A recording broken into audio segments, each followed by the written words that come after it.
Folks, we have made it. It is draft week. So happy to be here as we start things off on a Monday. A busy week for us here on the PHLY Sixers podcast. Hope you all had a great weekend. We are with you.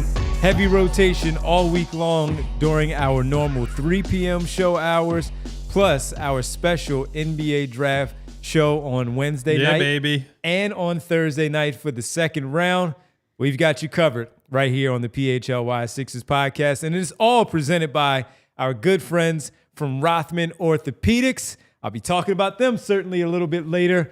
And that's our presenting sponsor all summer long, and certainly this week during our draft week. Alongside Derek Bodner, Kyle Newbeck, I'm Devon Givens. Bree is producing as always. She's the busy week for Bree, president of basketball operations.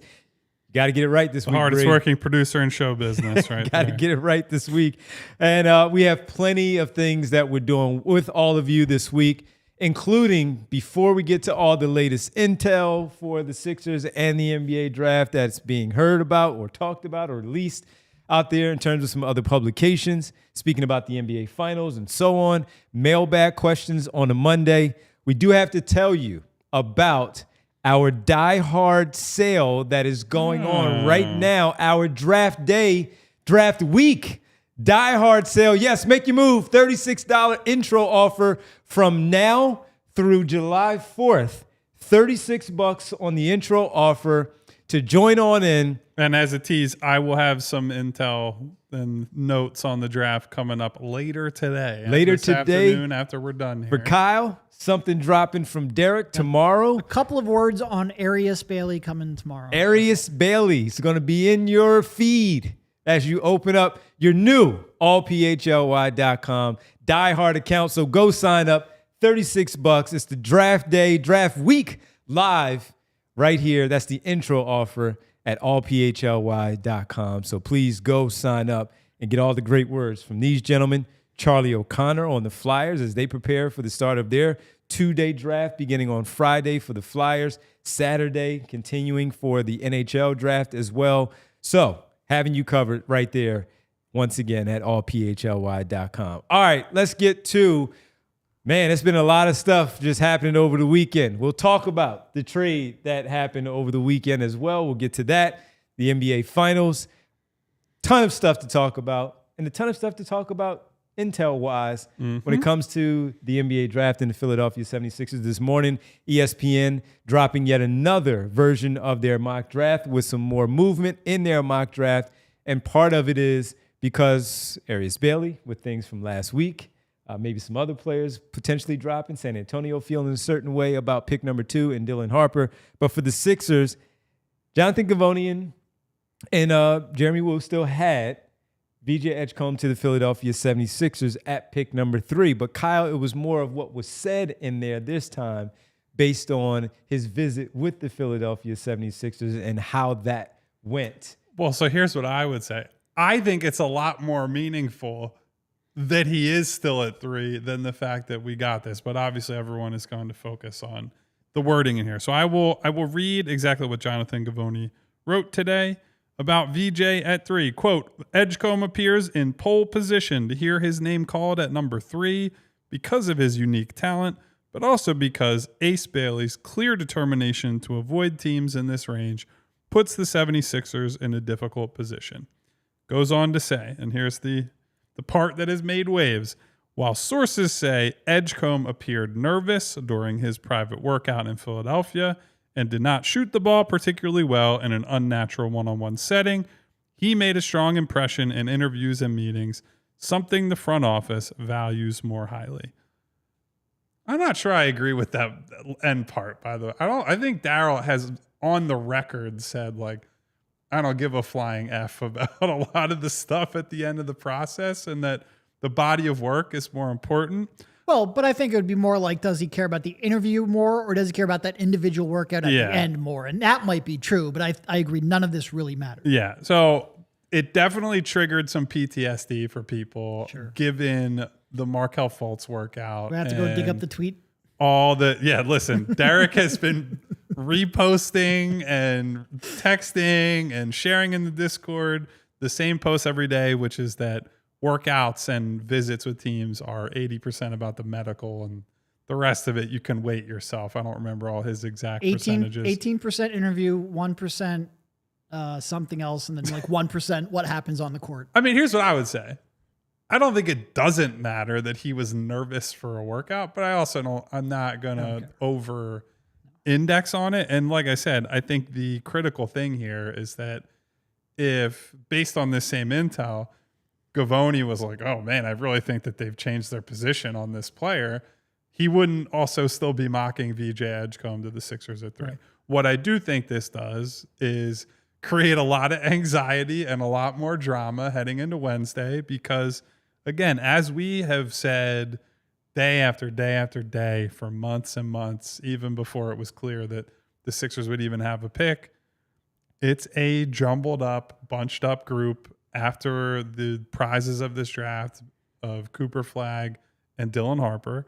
And so you are going to have to live with some degree of uncertainty no matter who you're taking. With VJ, it's the shot and the shot creation. With Ace, it's the lack of feel. It's the desire to be a superstar from day one rather than scaling up.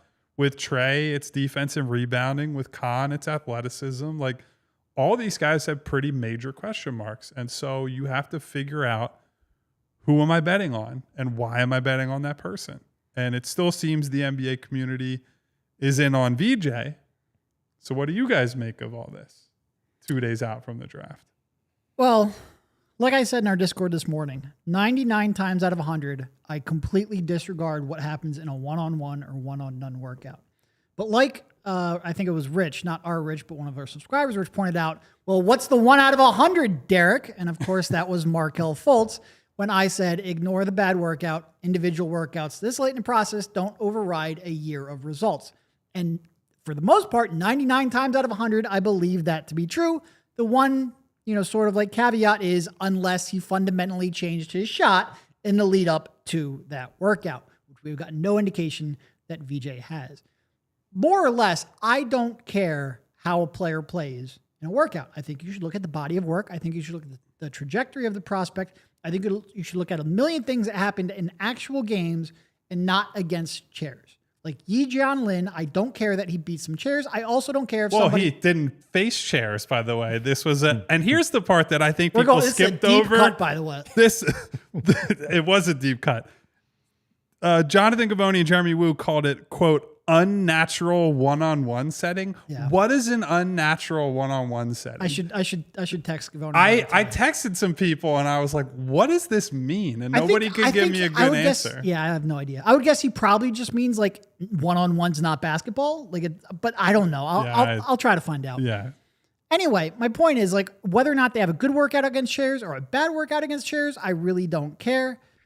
But none of us were there, we saw it, so we can't really judge it. But I will say, like, him shooting poorly, I just don't care about. Like, these workouts are, again, with the caveat being that a guy who fundamentally changed his shot in the lead up before that should have been a red flag. Outside of that, don't care. Yeah, so I jokingly, of course, I was with everybody else, not in the Discord, but in our group text of simply saying, you browse every now and then. I was there last night, a little bit. What's going on? This is just going to bring up. Stuck your head in the hornet's nest and you were like, oh God, I need to get out of here. And I did. I got out of there. But no, for me, it was just, all right. Sometimes those things happen. It wasn't really a big deal to me. And reading that report, it was good to get the information because we haven't heard much about it. And again, someone actually did work out for the Philadelphia 76ers and we got something from it. But no, I don't know. It's just something about that particular guy in VJ Edgecombe where it makes me not worry about it as much because of all the things. Forget about our conversation that we had with Scott Drew, which was great to talk to the coach and get his thoughts. But Derek and Kyle getting the intel that they have had about the type of player and the person that he is and the things that he has done where he goes through a workout like this. All right, but I feel like he's going to go out there and try to prove them right. Even more so than anything, if they still do select him and talk about the things that he needs to do to get better to be the best possible player for the Philadelphia 76ers. So it's not going to affect him. And we know that it did. Markelle Fultz, and eventually he had to leave. But we're not even there yet. It was just more of a, hey, we were there. We saw it at the time. Derek is right. We were like, he's in the car for 2 hours driving in the back of his car. No problem. They got his sneakers right out, and he had to get some work in. I'm not worried. You go ahead and take the guy. But for this particular individual, this particular player, I'm not as concerned with that, even though you got that type of intel. So I still stand that right now, and it seems like that will be the right choice for the Sixers at the moment. We're still just a few days away, so anything could change. But it doesn't change my mind much about how they should go about their business. To add on to what you're saying, Devon, we were talking about this a little bit beforehand, and bringing Markelle back into this. I think one of the critical differences here, if you're trying to draw any parallels, is that Markelle, the other thing that really became clear when you got around him during that, after that workout and in summer league leading into, is that he was like a child, right? Like spoke, and I don't mean that as a criticism, right? He was a young player who was a young person, right? Like carried himself as a very young, immature, inexperienced thing. Like this is way off track here, but I'll never forget the video that circulated. It was like he posted on Snapchat. There was some game where it was like cow udders dripped milk, and he's like catching them with his mouth, and he like posted that online in his, I think it was like a Maserati or a Rolls Royce Phantom or something. And people were like, the city of Philadelphia worried about Markelle Fultz. Markelle Fultz literally drinking cow udder milk on a Snapchat game. And it was like, that was part of the thing, right? It's like, you're worried about him, not just because there's a skill set, maybe misread, but because this kid does not realize what he is up against or what he's in for. Yeah. And VJ, by contrast, is just a lot more buttoned up, professional, like just kind of gets it, right? Like has done the international stuff, went to a program where they're pretty serious there. It was not just like, hey, VJ, go do whatever you want. And I think everyone who talks to him is like, yeah, this kid is like just rock solid, right? So I think that is a really important distinction. That doesn't mean you should take VJ Edgecombe, by the way. There are certainly cases for other guys. I'm just saying anybody who's getting the Vietnam flashbacks thinking about the workout that they had in front of Colangelo and company, I don't think that's applicable here. And to some people are like, oh, well, if he gets nervous for a workout, what does that mean? It's like, I don't know. Like the guy who went to the Bahamas and took over a team and led almost from the jump, a team with DeAndre Ayton and Buddy Hield and Eric Gordon. Like, it seems to me that's probably a better indicator of his ability to lead and manage his nerves than a single workout that none of us saw and we're all going off from hearsay. I mean, by the way, it's a job interview that sometimes you get nervous in job interviews. Things happen, and you don't have control of that basketball really going through. At least he showed up for the interview. I would say that. Yeah, I mean, I think he'll be fine. And yeah, it's a job interview that he didn't do well. He didn't do well. So, no, cool. And I just want to reiterate, we're reacting to a 2-paragraph report that none of us saw. Like it really is. And it's one thing, like, will I take some things from a workout? But yes, but it's less like, did his shots go in? And more like, how did he approach it? What was his, was he locked in? Was his effort consistent? How did he look at the end of it? Was he tired? Did he approach it with professionalism? Not like, did he have an off shooting day? And we have none of that information. No, we don't. All right. So look, we're going to continue to talk about this, get into some other intel from the story with VJ Edgecombe, and also a question that Kyle had posed. What's going on with Jeremiah Fears overall? Might be the key to that whole top 8, especially if you're a trade down person. So we'll get into that, continue to talk about VJ Edgecombe, Jeremiah Fears. It's impossible to do a basketball show surrounding the Philadelphia 76ers. And again, Ace Bailey's name is not going to come up, so we will talk about him as well as we continue on this Monday. As it's draft week, folks. We're here. It's the PHLY Sixers podcast presented by Rothman Orthopedics.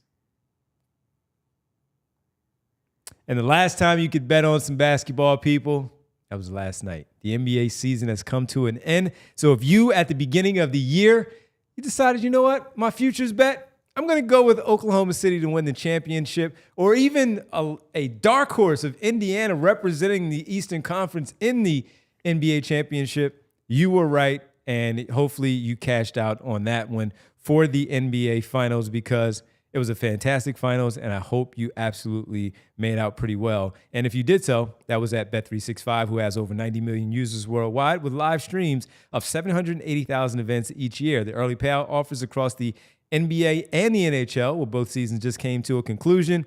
Hey, it's all right there at Bet365. And today, Bet365 offers the widest range of games and markets available for live and game betting across 78 sports. Right now, new customers, got a little breaking news for you folks. New customers get $150 in bonus bets. Oh! When you bet $5, win or lose, sign up, use the code PHLY365, deposit $10 and place a bet for $5 to get $150 in those bonus bets if your bet wins or loses. Bonus bets can be used on the spread, totals, player props, futures. We just talked about that. If you did it at the beginning of the year, you made out well. And more, whatever the moment, it's never ordinary at Bet365. Maybe you're forecasting the 2026 NBA champion and you saying, you know what? That Western Conference team is going to repeat. You go right there to Bet365 and you get it done. But you must be 21 plus and physically located in Pennsylvania. If you or someone you know has a gambling problem and wants help, call or text 1-800-GAMBLER. I also have to tell you about our presenting sponsor, our good friends from Rothman Orthopedics. Folks, I had a flashback last night. First quarter, Halliburton pushing off, goes to the floor. He starts smacking the floor, and I immediately knew what he did. And I said, damn. All of us did, and it was such a bummer, I man. need to send the number over to Indiana. I know some people over there. TJ, hand this off. He's got to go to Rothman Orthopedics. Unfortunately, because of the torn the Achilles for their star point guard. So whether it's as serious as that, or something like aches and pains after a pickup game, the old injuries flaring up on your summer adventures, Rothman's team of experts is here to help. With evidence-based care and a commitment to restoring your mobility, they'll get you back out there, and they'll do so stronger than ever. Right now, Rothman Orthopedics proudly serves dozens of communities across Pennsylvania, New Jersey, and Florida with 30-plus convenient offices, urgent cares, and walk-in centers. And even if you are in Indianapolis and you need to travel, I can give you the information and set you up with my people if you have to get that Achilles fix. So if your pain is slowing you down this season, take the first step. Head to rothmanortho.com/PHLY and schedule your appointment today. Rothman Orthopedics, your summer, your mobility, their mission. Welcome back to the PHLY Sixers podcast, where we have our draft day show coming up on Wednesday at the Boozy Mutt. Hey! Where we get to hang out with you on Wednesday from 7 to 11 at the Boozy Mutt. And it's going to be a great time. Derek Bodner, Kyle Neubeck, Rich Hoffman, Bree is going to be there hanging out. I'll be there as well. All of you, we hope you have already started to RSVP because it's going to be a blast. Once again, it's presented by Rothman Orthopedics and TrueMark Financial. So go to allphly.com right now. Sign up. Make sure that you are a member. You get to RSVP. It's free, so you don't even have to pay to come hang out with us. It's at 2639 Poplar Street, and we cannot wait to see you all there for our draft night show for round number 1, where the Sixers could be picking at 3. Could they possibly be in play for pick number 2? Could they be on the move? Need some dogs. Move down for some dogs that they need on their roster? We're doing it all at the Boozy Mutt from 7 to 11 on Wednesday night. Can't wait to see you. Preferably ones without fleas, but you know. Anthony said Ace Bailey has fleas. Well, I would not use that terminology personally. Oh, so. well, you know. Ant's been doing that for a long time Yeah, with fleas. I'm not riding on that one. Yeah, so. All right, let's get to just a little more VJ wrap up with him and get to the other part of the conversation with some of the other movement there. But the VJ part, any surprise there at all with seeing that one, Jonathan Wassman with another one that Kyle talked about pre-show, that he has another mock draft up as well. But VJ still in the lead right now as the front runner. No, I don't think there's a surprise, in part because all of the publicly available information that we have leads to VJ. Now, there could be reasons for that. Like if you were going to, I don't even want to say like pursue a trade down, but at least be open to the possibility of a trade down, you would signal that VJ is your guy. if you want him, come up and get him, because unlike what Brian Pumper said for weeks and weeks and weeks, the most likely person that someone would trade up to try to get right now is VJ Edgecombe. Correct. So you're going to signal that at 3, you're happy with him. He's your guy. He's a front runner. And that very well may be true. But even if you had like, well, maybe Charlotte will overpay and will consider it. Even if that was something you would, like I said, keep the option open for, you would keep saying VJ is your guy.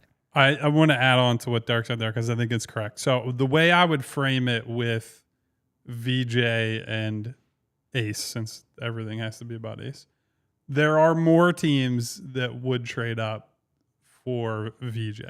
He is liked by more teams. He is trusted by more teams. I think a smaller contingent teams might be more desperate to trade for Ace, right? Like I think if you're Brooklyn, maybe you're just like, man, we'll move there will be maybe one or two of those. So I do think it's in the Sixers' best interest right now, based on what I have heard around the league, what we've heard throughout this process, what other reporters we trust have said about, hey, this team values XYZ. I think those two guys by default have to be at the forefront of any rumors and any discussion coming out of Philadelphia.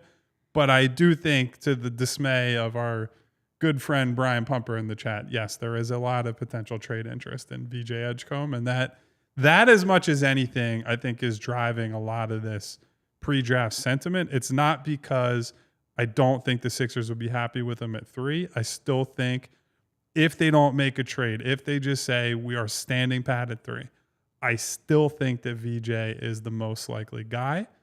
But I also think they are heavily incentivized to say that, or at least project that and have that in the rumor mill, because of what we know about the rest of the league's valuations. Like, you guys have heard it, including from Jonathan Gavoni, by the way, who is high on Ace and who I believe still has him at 3rd on his big board.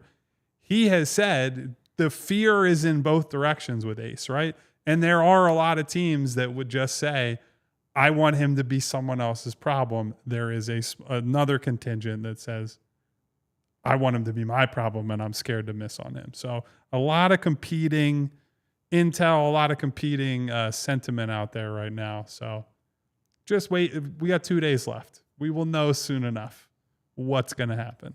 And mention Wasserman does also still have VJ at pick number 3 for the Philadelphia 76ers.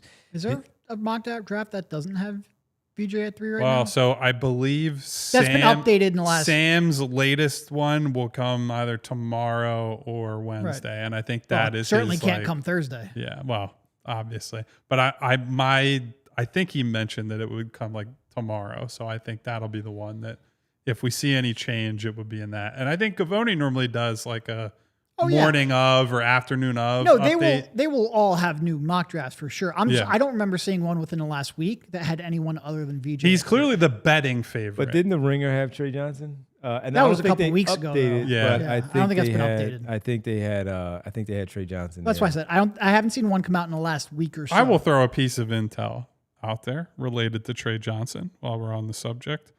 I don't think that the Sixers are taking him at 3. I think the only scenario they take Tre Johnson is if they trade down. I don't know if it just doesn't seem like there's enough out there from talking to people around the league that's like they're locked in on Tre. I do think that he's on the radar. I would be pretty shocked I'd honestly be shocked at this point if the pick at 3 is not VJ, Ace, or Harper if the Spurs go a different direction. Like, I think those are the 3 clear guys that are in the mix. If I had to guess, if I had to sit here today and say, this is who they would take in a like normal draft, that does not mean they are the only players they're interested in.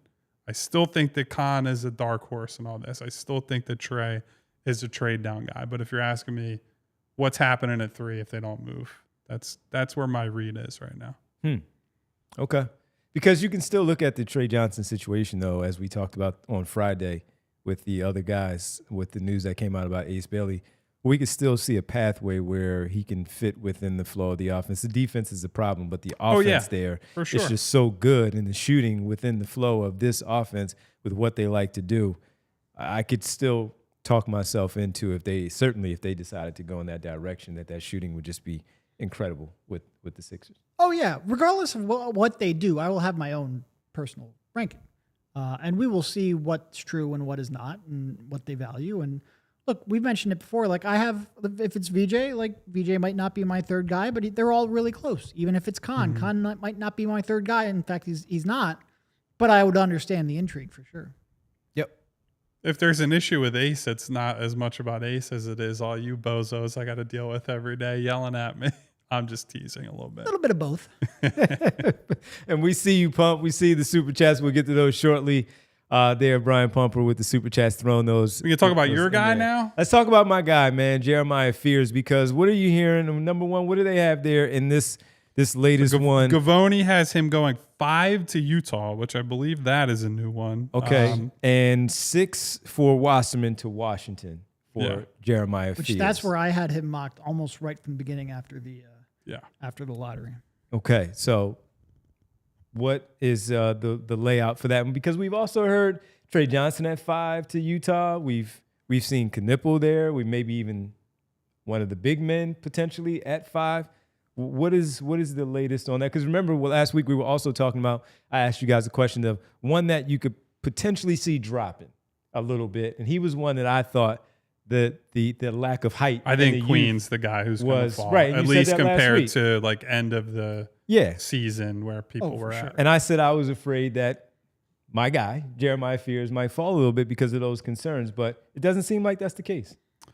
No, so I think Fears to Utah's so one, they just hired Austin Ainge, right? And so that's, while again it's in the family between him and his dad, right? Definitely. It is still a different evaluator in there who's now the lead decision maker. So his messaging when he took the job is, we're not tanking, right? We're trying to win. So I actually think that runs counter to taking Jeremiah Fears. That it's not commentary on him as a prospect. I just think he's so young and has to work through so much stuff that you're going to lose if you start an 18-year-old point guard on opening night, right? Like that's life in the NBA.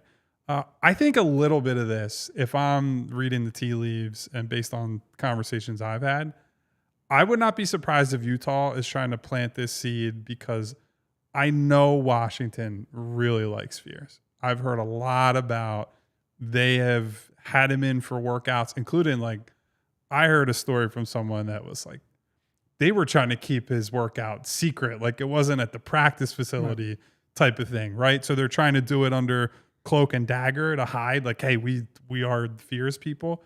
Now, what you read into that is up to you. But so I do think Fears is certainly in play as a top 6 type of pick. I don't think he's at all in play for Philadelphia. I just think the team fit there is so poor that they can't justify taking him. I don't think that reflects what they view him as in a vacuum, but I think this reflects what we've said. Was that a raven? That was huge. What was that? Sorry, guys. There was just a bird that just like flew into our window here.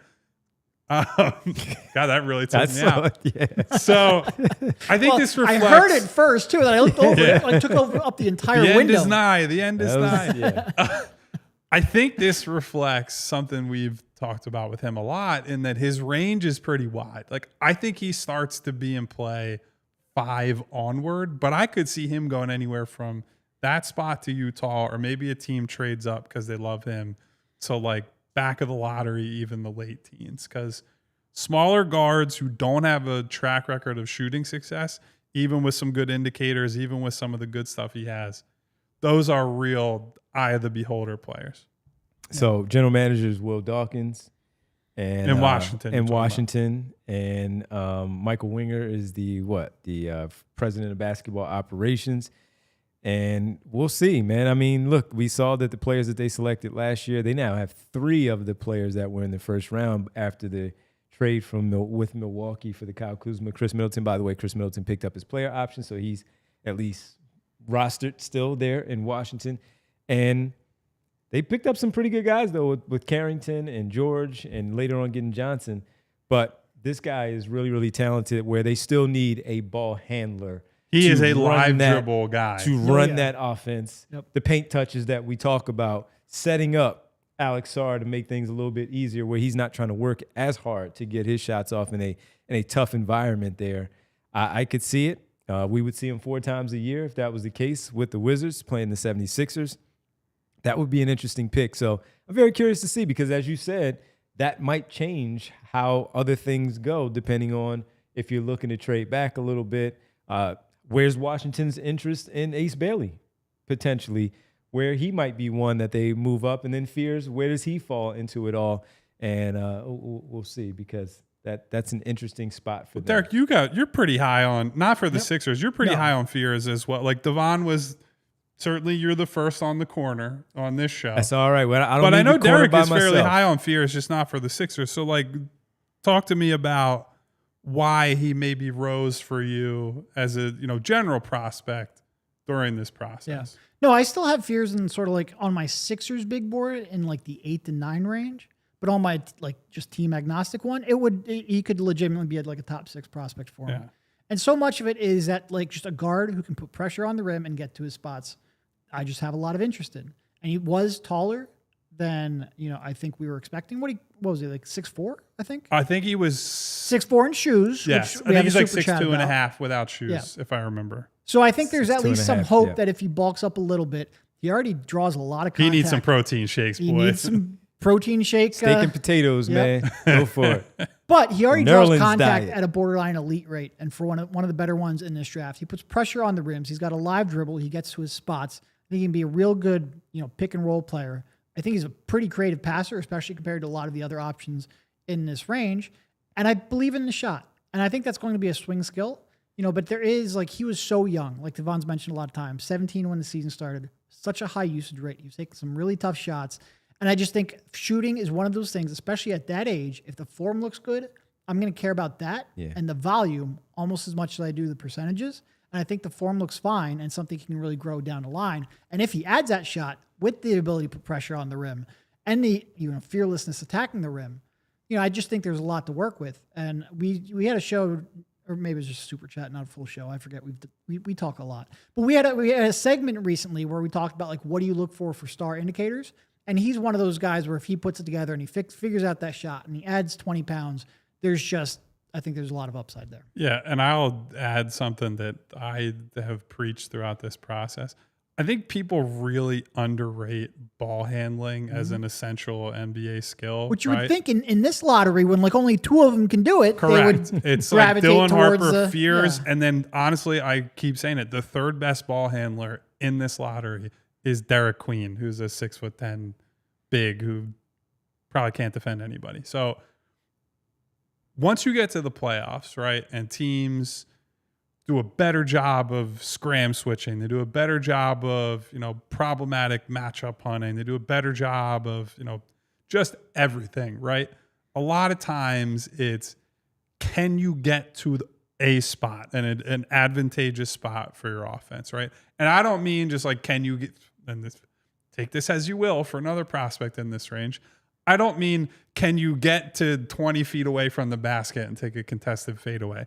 I mean, can you get to the free throw line or around the free throw line extended, create 2 feet of separation and hit a clean mid-range? Can you get to the rim? Can you get close to the basket and draw fouls? Can you get close to the basket, draw in pressure, and then use that to find a teammate on the perimeter, create an open 3, right? And a lot of that just comes down to, how good of a ball handler are you?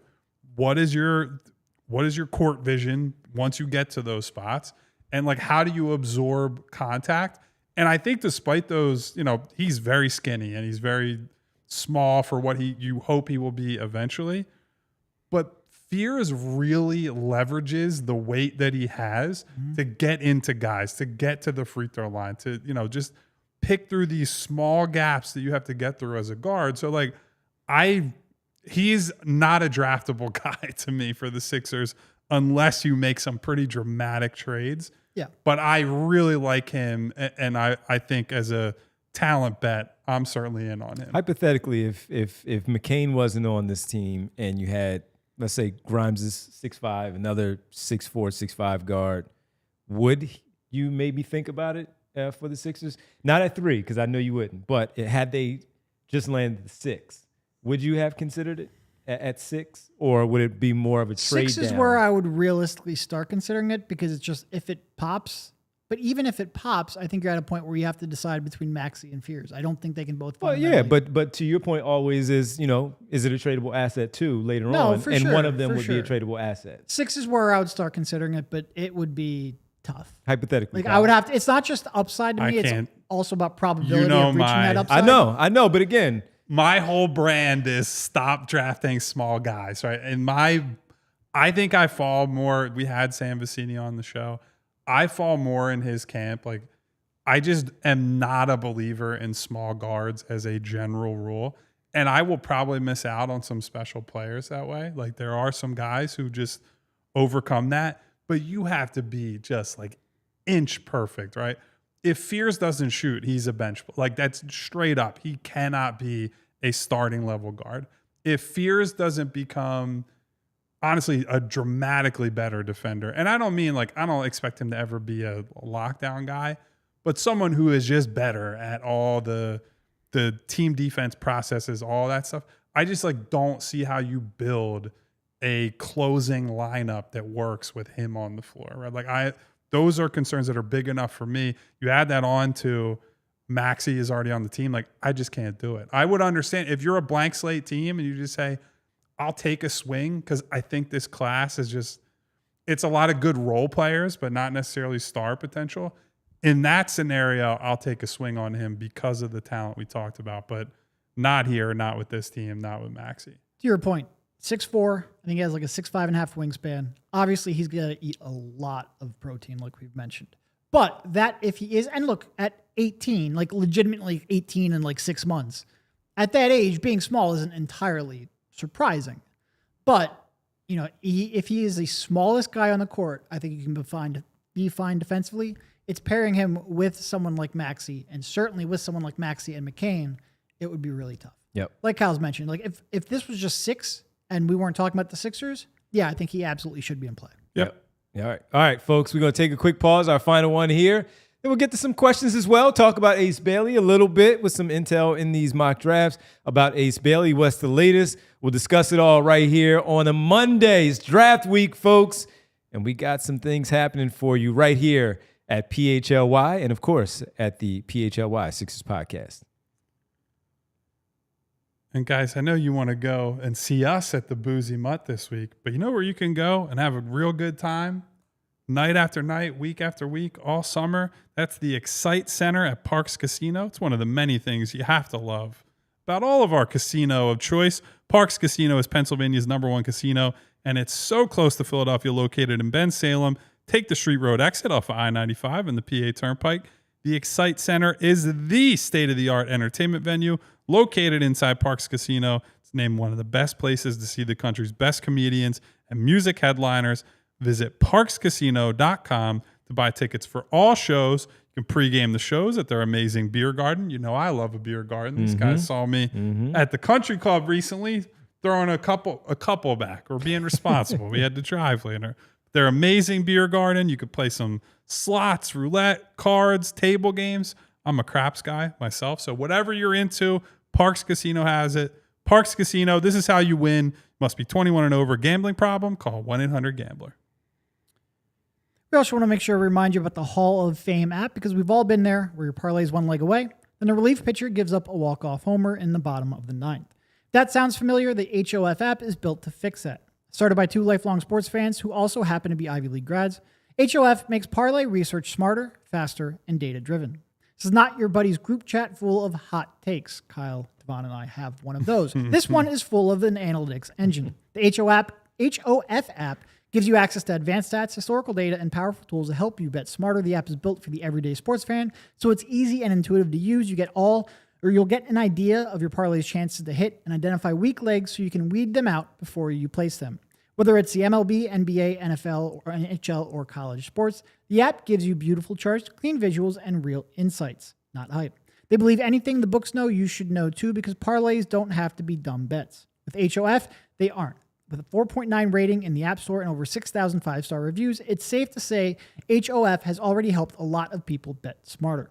For a limited time only, our listeners not only get a 7-day free trial, but also get 50% off their first month when they use code PHLY at checkout. Just download the HOF app on iOS and Android or visit hofbets.com and enter code PHLY and you're all set.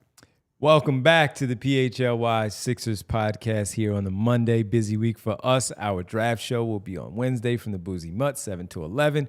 Cannot wait to see you all there. We told you about our draft day live or draft week live as we give you an opportunity to sign up to become a diehard member for $36 as an intro offer from now to July 4th. So go ahead and take advantage of that. Make your move right now. $36 to simply sign up to become a diehard member at allphly.com.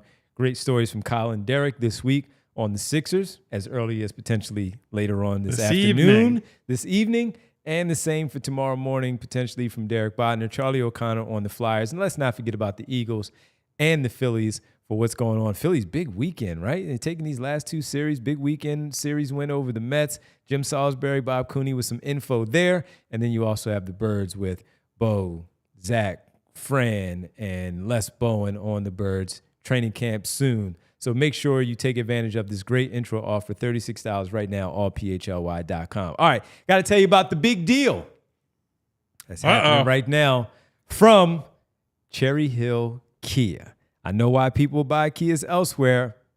But why would you? I just don't really know why. They do buy them. I just don't know why. Drive home in your new Kia today, just minutes from all bridges, or available online 24/7 at kiaofcherryhill.com. The big deal.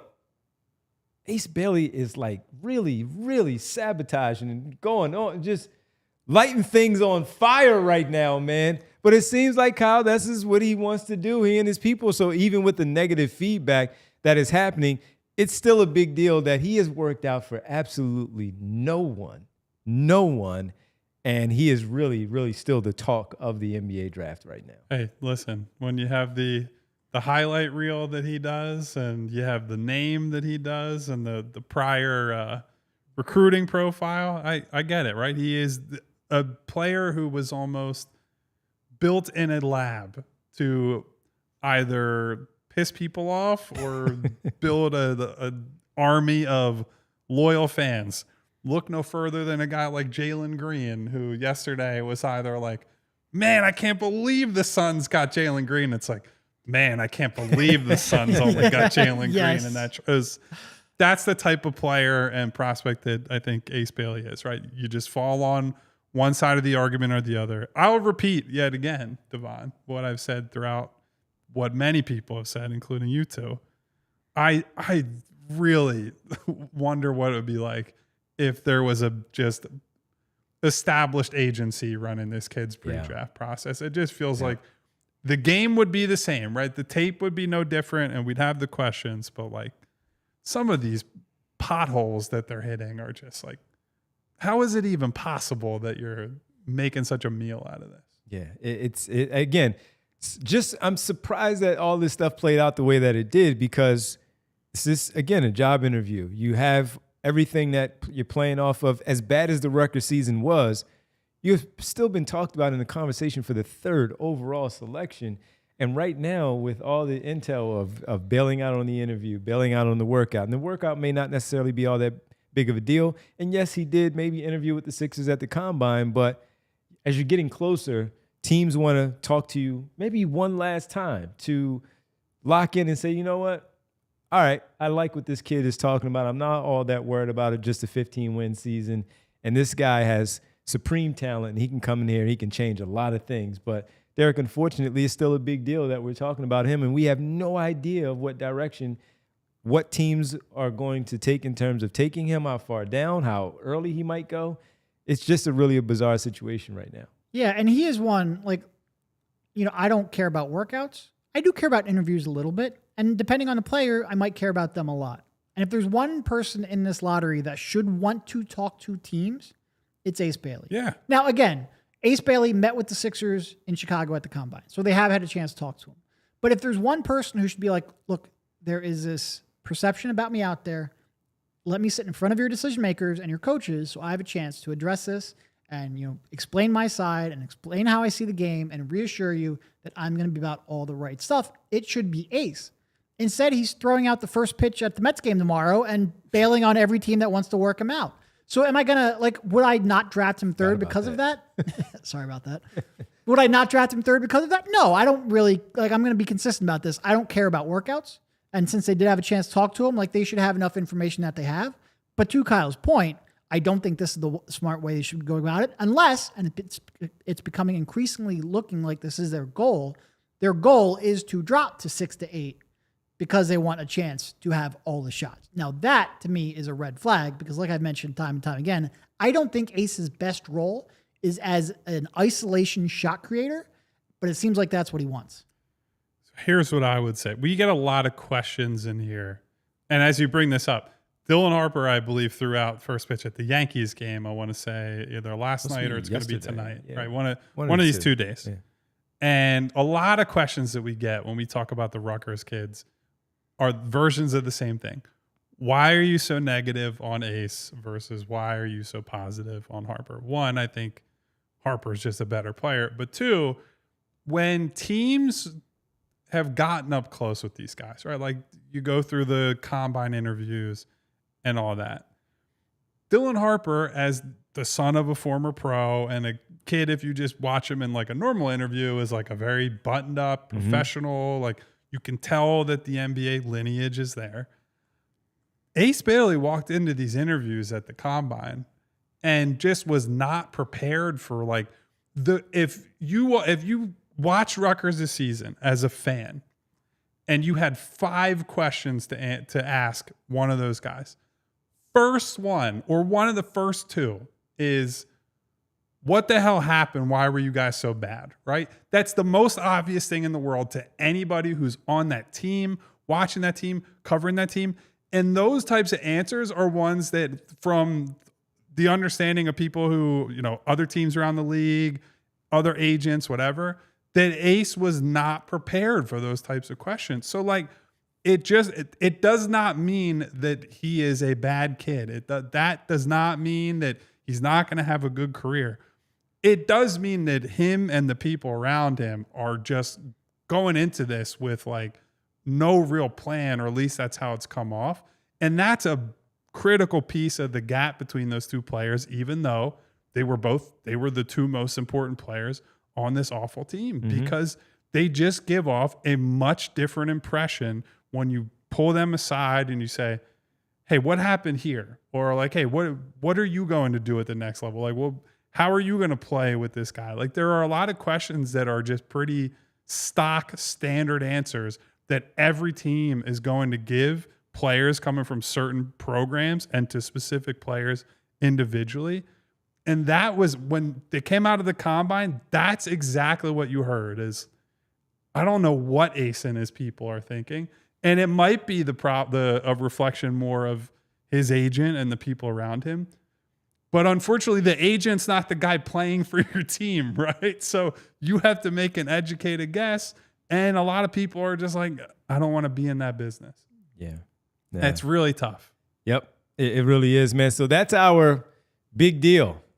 Ace Bailey, still Ace Bailey, just going through, we don't understand this process here, going through it all right now in this NBA draft process where who knows what is going to happen with him on draft night. That's the big deal presented by Cherry Hill Kia.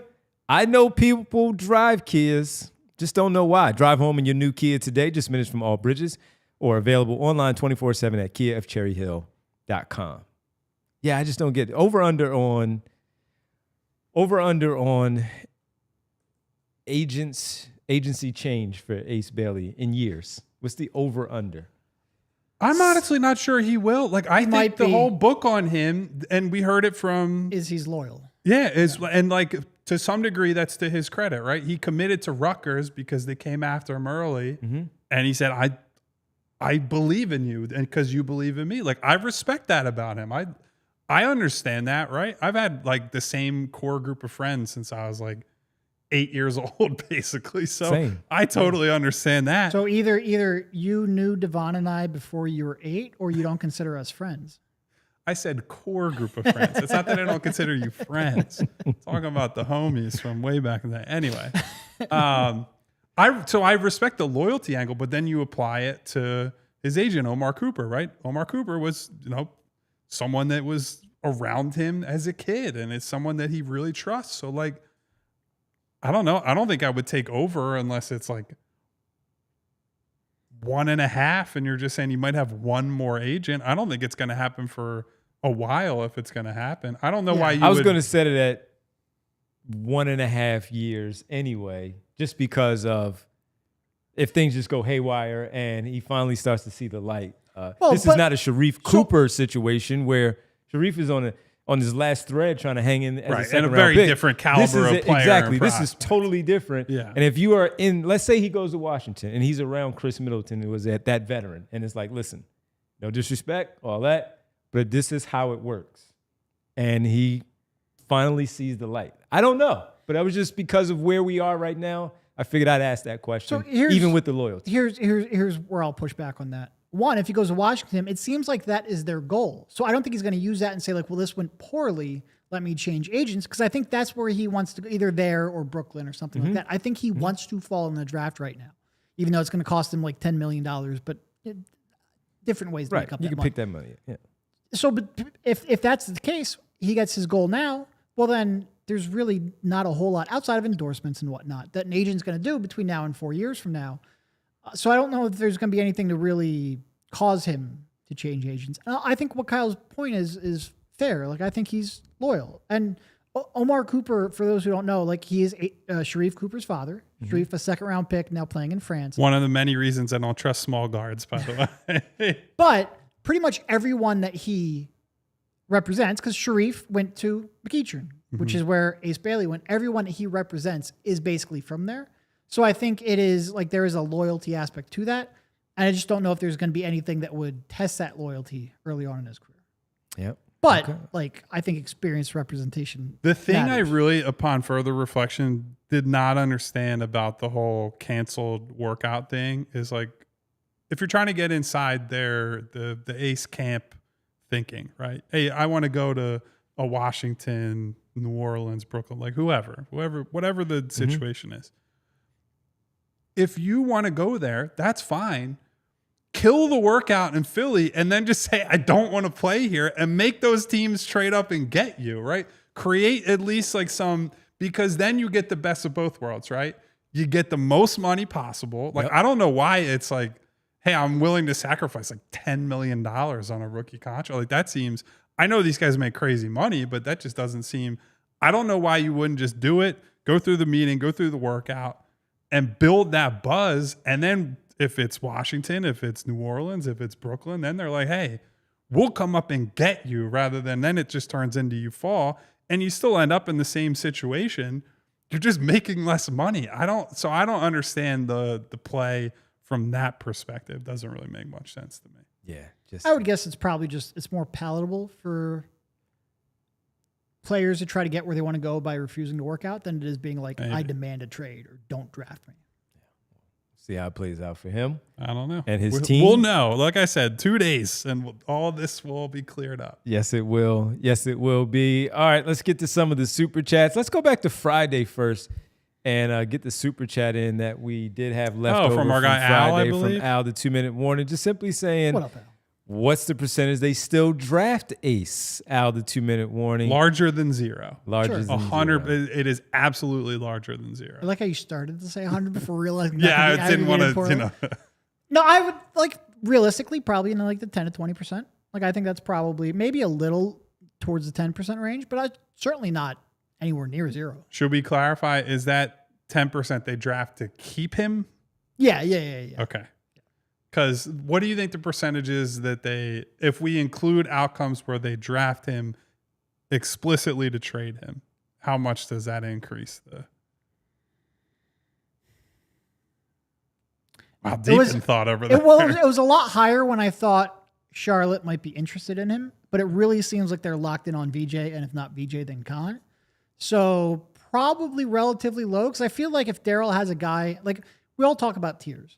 In reality, like 3 through 6 is almost never a tier. You're going to have a one that you prefer. And you still have to rank them, right? Right. You're still going to rank them no matter if they're a tier or not. So it's one thing to trade back with Charlotte. It's another thing to go back to like 6. It just feels like that would get... Same with like all the Brooklyn stuff. When that was people were talking about like Cam Johnson or whatever. It's like, that's a very different tier of player to me, I think. It's sort of what I think I said this in Discord today. If your goal is to get VJ, like if Daryl's priority is VJ, then I think you just stick at 3 and you pick him.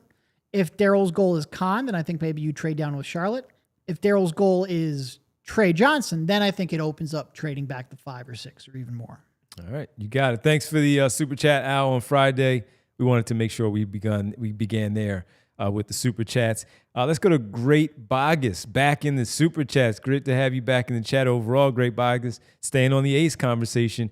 Ace is giving Simmons vibes with the entitlement. I don't like the E word. I don't like calling guys entitled. I think it's a very loaded word that I wouldn't say. I would say this, and we've talked about it on the show. I don't want a rookie coming in who's like, I'm going to be the guy, right? I want them to You like believe, the mentality. Yeah, I like the mentality. I want them to believe that in terms of a long-term approach, right? But no matter who it is, I don't want some dude coming in here where it's like Maxey's here, McCain's here, Joel, who the hell knows, Paul George, who the hell knows, but like just Maxey and McCain. I think what you saw with Oklahoma City, I love the interview that Jalen Williams did on Scott Van Pelt last night, where he gave an answer about like so much of what I will remember from this run in this season is not the games. It's all the stuff that we did away from the court, like dinners after losses. He brought up him and Chet doing film study in the hotel room, after they'd already done film study, right? They're working on, hey, how does our pick and roll stuff improve, right? And that's been my biggest thing, right? If I thought Ace was coming in, if he had done the combine interviews, the other interviews, and was like, yeah, I think I'm going to be a star, but I'm going to come in and like, I want to win. I want to do this. I care about that. Like, he'd be number 3 easily for me because of the positional stuff. But I don't hear anything from this kid. I have yet to hear something from this kid to that effect. And that is my biggest piece of skepticism for him and why I just can't get behind it. Yeah. I'm just going to echo something that Hedva said in the chat, which is, I don't really care about the workouts. I just don't trust the way he plays basketball. Oh. And then there's that. But at least there you can see there's real talent. It's just, I've never questioned is it the type talent. of talent that I think, ultimately wins championships and whatnot? We got Boots in the chat. Why does ESPN mock draft have the, quote, height without shoes for each pick? Who cares? It's the age-old Kyle and Derek debate. So let me just give what I think is their reasoning. Right? You go to the combine, you get measured. Some people will wear shoes that have 1 inch thick soles. Some people will wear shoes that have 1.5 inch thick, 1.5 inch thick soles. That isn't a valid. Like, the point of these listed heights is to compare them as prospects. If they have different size shoes on, that's not a worthwhile comparison. So you list the ones without shoes on because that's again, nobody's wearing like super thick socks. So you have a good point to measure against. And if you want to then compare that to how people play in the NBA, just add 1.5 inches to it. Here's my proposal to solve this once and for all. I don't care who the company is. There needs to be an official NBA Combine sneaker that we measure them in. It's a uniform sneaker.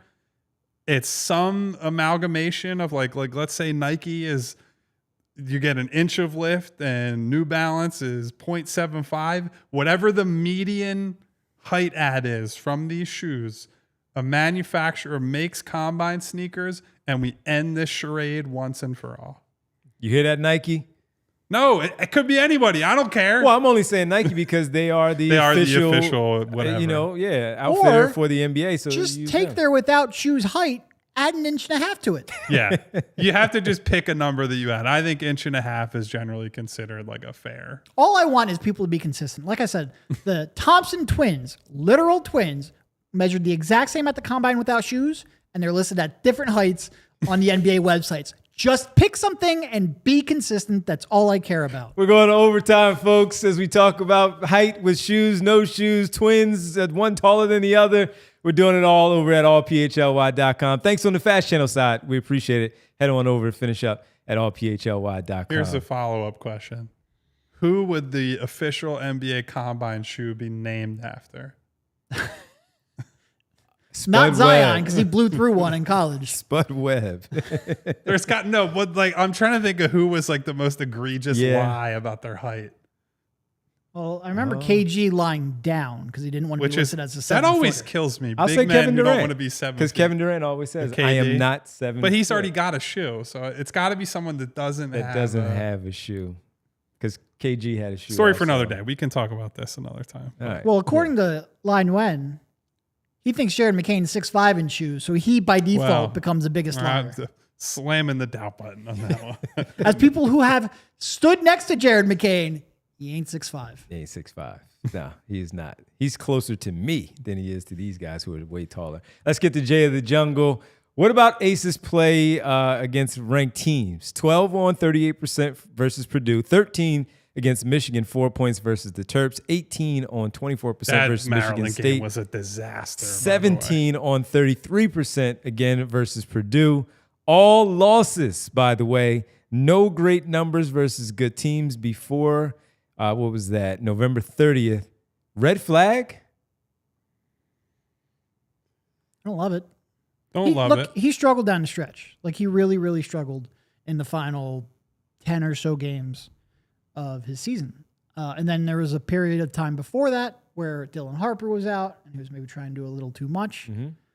But yeah, it's concerning. Yeah, and by contrast, VJ didn't have a great game in that Duke game. Like, he scored 16 on 50% from the field, but a lot of that was second half. Duke was up by like 20 points. Like that, he did not have a good game in that Duke game, but largely had a good second half. I think his numbers once he hit conference play, I think he was at something like 37, 38% from three, and he's averaging like 17 a game, which is good, right? Because that's not his whole thing. But I think one of the important things, right, is like we love to circle back to the progress is not linear, right? And just because one guy in a 30-game sample or whatever had a strong end of the season does not just mean, he's just going to get better forever, right? Cooper Flagg getting better over the course of the season, it doesn't mean that he's just like on a rocket ship to the moon because of that season. There are a lot of other indicators that should suggest Cooper Flagg's on a rocket ship to the moon. But like Ace struggling against tough competition certainly matters. But as someone who's going to advocate pretty hard for a guy who spent most of his basketball career at Eastern Washington, I would be I'd be a little hypocritical if I was like, man, Ace didn't have a good Big Ten slate against the good team. Don't be a coward. Stick to your guns. No, look, and to your point, like I do think we overweight recency in college basketball a lot. Like a 10-game sample is a 10-game sample. I don't care if it happens in the middle of the season or the end, which is why like Ace Bailey shot 6 for 36 over his last 10 games, 16.7% from 3-point range. Don't care. I think he's going to shoot. Very confident he's going to shoot. If I had a shooting concern, I just think it's that he's streaky rather than, this guy, he's not Trey and he's not Khan. He's not someone that's coming in and like, he's going to be a back of the baseball card guy, as JJ Redick used to say. But I think a lot of that's not going to come down to shooting talent. It's going to come down to decision-making. Yeah. Because like I've mentioned, or at least we'll mention in tomorrow's show, his complete inability to get all the way to the rim and his complete unwillingness to even entertain the idea of passing the ball meant that teams could send help on his drives pretty much every time and not get burned. Can you tell by it. Derek's Ace article tomorrow is finally going to be the negative one?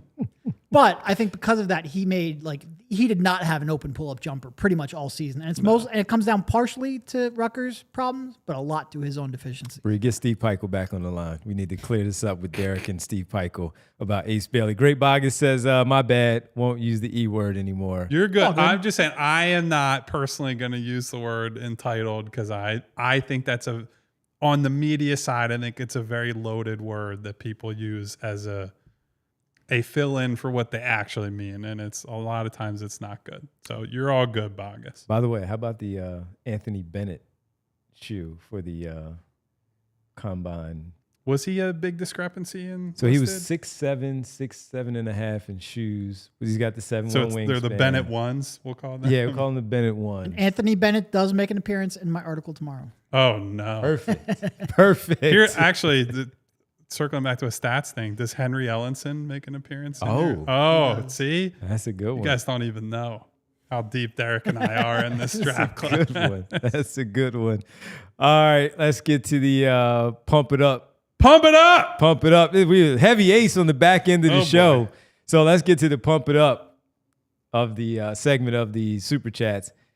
Her VJ was bricking for chicken in his private workout.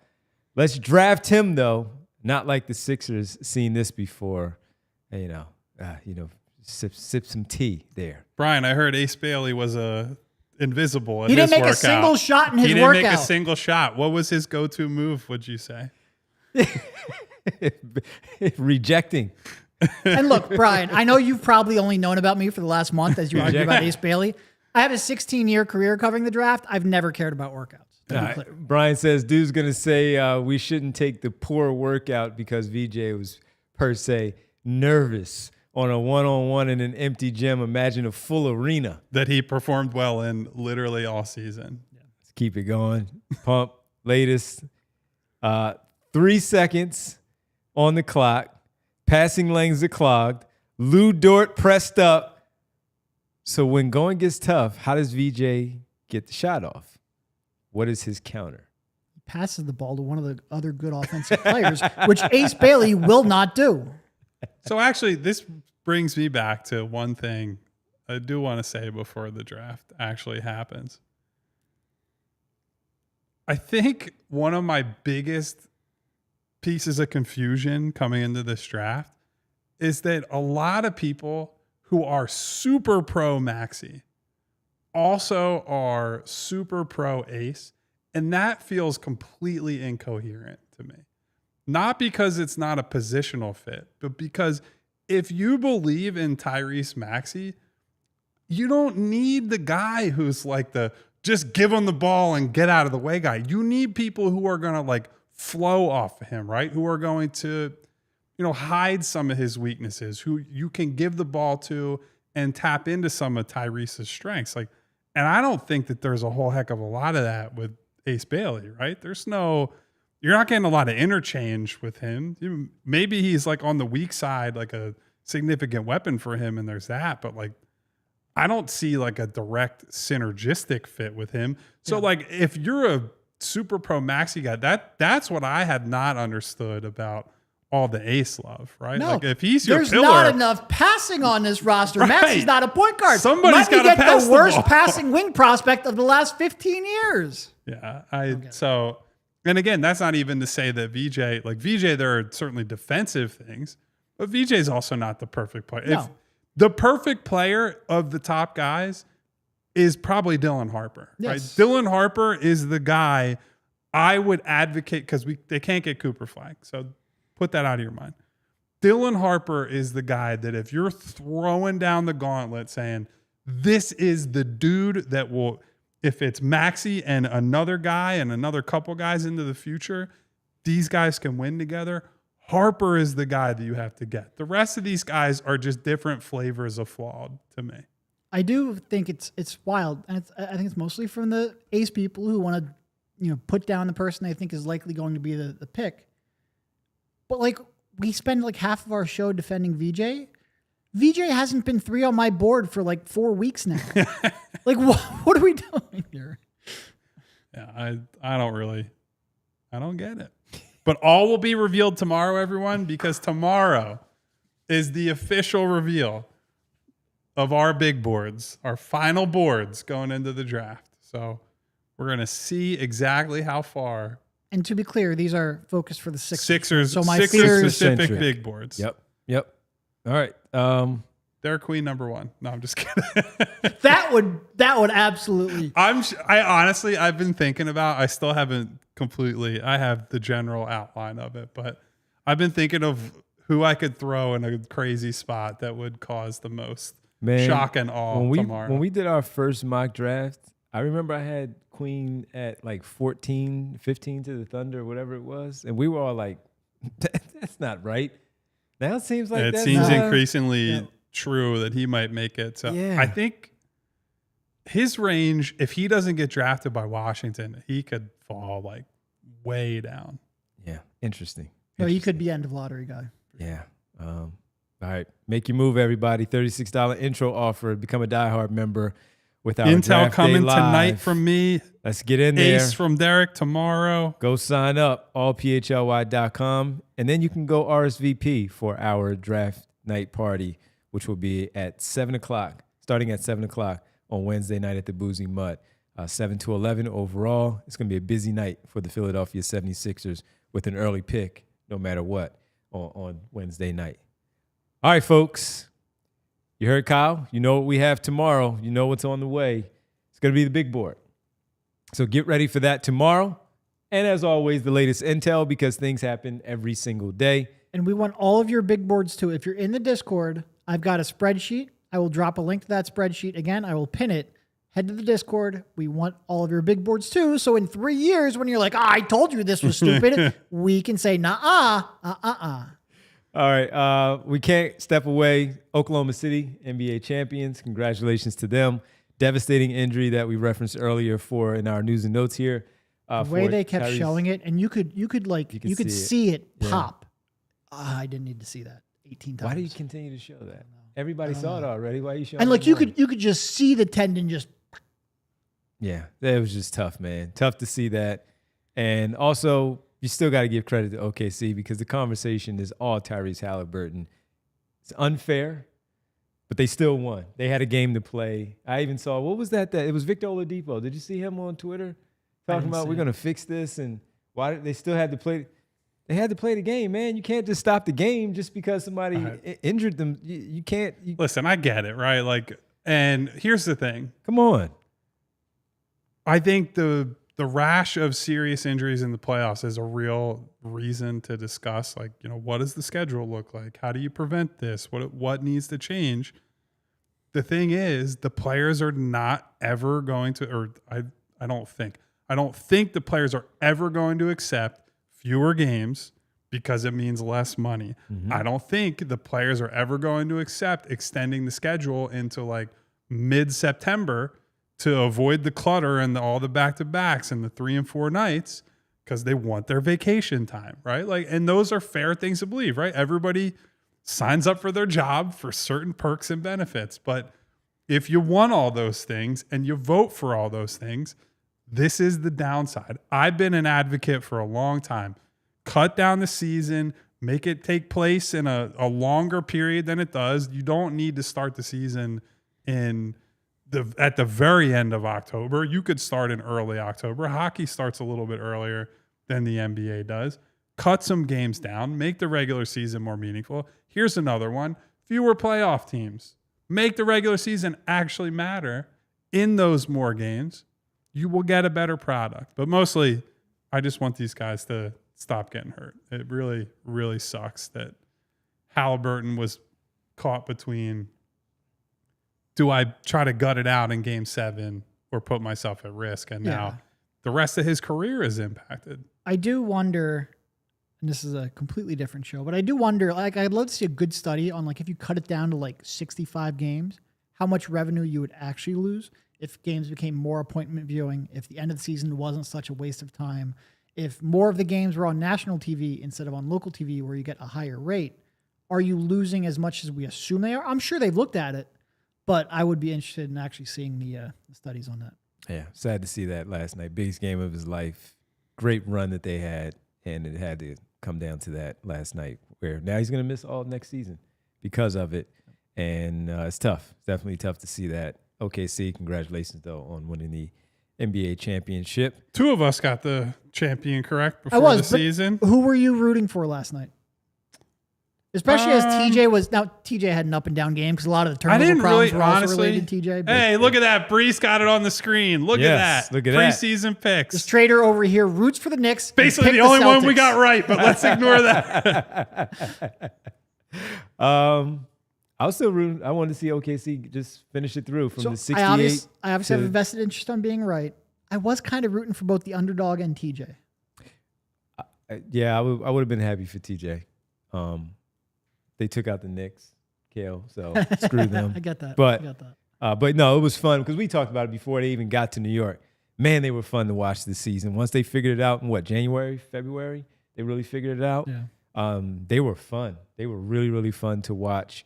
And even when they had their backup big men go down, they figured that part out because they lost 2 of them like the first 5 games, James Wiseman and then Isaiah Stewart. And later on, they make the trade for Thomas Bryant. But just the things that they did, it was a fun team to watch. I like Rick Carlisle. TJ, of course, his part. Halliburton stepped it up again where in the beginning of the season, he just wasn't good. So yeah, man. I was rooting for that. I do like that Bree was sitting there last night going, all right, OKC won. I know these guys got really beat down over their preseason predictions. Let me make sure I have that graphic ready so we can at least give them all of those ready whenever you want. Hide them all. 60 seconds each on the KD trade. We'll talk about it more, of course, with the Phoenix picking at 10 on Wednesday, but KD finally traded to Houston. I mean, I have a lot, but I think Kyle's point of I think Jalen Green's a lightning rod and how you value him will determine a lot of whether you think they got decent value. I don't think anybody was expecting him to get a haul. Certainly not going to match up the, Bridges and Cam and 4 first-round picks and a swap they gave up. That's not realistic. I was a little disappointed in the return they got, though. But I don't like Jalen Green.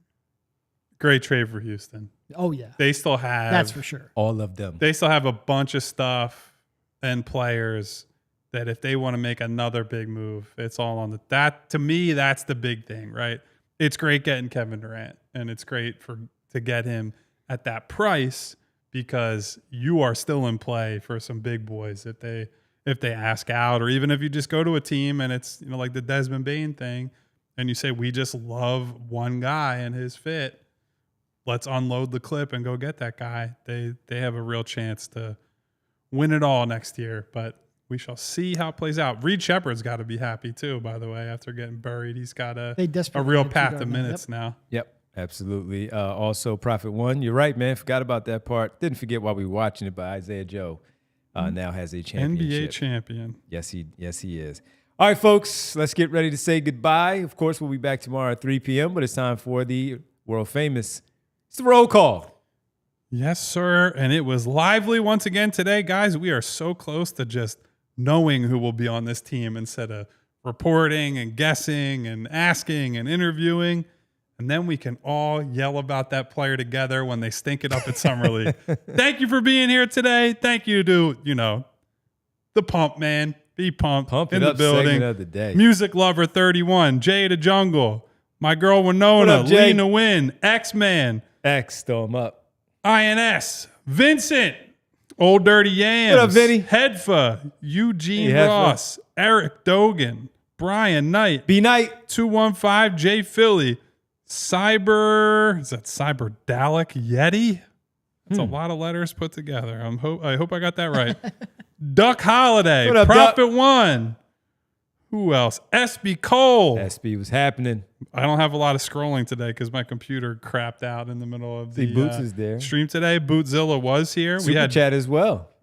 He did have a super Boots. chat. We had the Great Bogus with a couple of super Great chats Bogus. today. We had Al the 2-minute warning with the leftover super chat, right? Jay the Jungle with his own super chat, by the way. Smy Guy checking in. And by the way, on our way out here, one more reminder. Wednesday night, Boozy Mutt, draft party. Be there, be square. Make sure you RSVP at allphly.com. Go check it out. Marcus Blackstock, Rick Sachs. What who up, said, Mark? Who will be there first on Wednesday? Sounds like Ricky's coming through. Would love Go to get see him, you. Rick. And then Rick Morse as well. Go Rick get him, Sachs Rick. and Rick Morse. All the Ricks. 215, good to see you. I saw. We got Connor Rice. We got Joe. What up, Joe? Mary Overfield. Aaron. Aaron. Trust the Pieces. Nope. Joaquin from Cherry Hill. Doug Craig. B Night said it's his birthday. Finny Happy Chase. birthday, Today's Brian. Happy B-Night's birthday, Brian. Happy birthday, B-Night. Everybody, enjoy these next 2 days, and then we can all either celebrate, commiserate, scream, yell, cry, It's going to be lively. tears of joy, drink some beers, throw back some shots, whatever it is. New Vicini mock just dropped. Oh, wait. Quick one on the way out. Who are the Sixers taking? Do you have it up? It is Valdez. You hear that beat pump? VJ Edgecombe in the latest Sam Vecini mock draft. No trade down? Over nothing? at the New York Times. Valdez, The then Athletic. Khan, then Fears, then Ace. Fears. So Ace at 6. Fears at 5. Looks like it's the exact same as Cavoni. Well, beat pump. Get ready, brother. Learn to say Valdez and like it. Anyway, Or that Washington jersey. we're might going to come in see what's handy. going to happen. Until then, everybody take care. Hit the subscribe button. Hit the bell icon so you get notifications each and every time we go live. And hit the thumbs up button to say thank you to our president of basketball operations, She's Bree. super producer Bree. We'll be back again tomorrow at 3 o'clock for the reveal of the PHLY Sixers big boards. Don't be late. We'll see you then. See ya. We all silly like the mayor.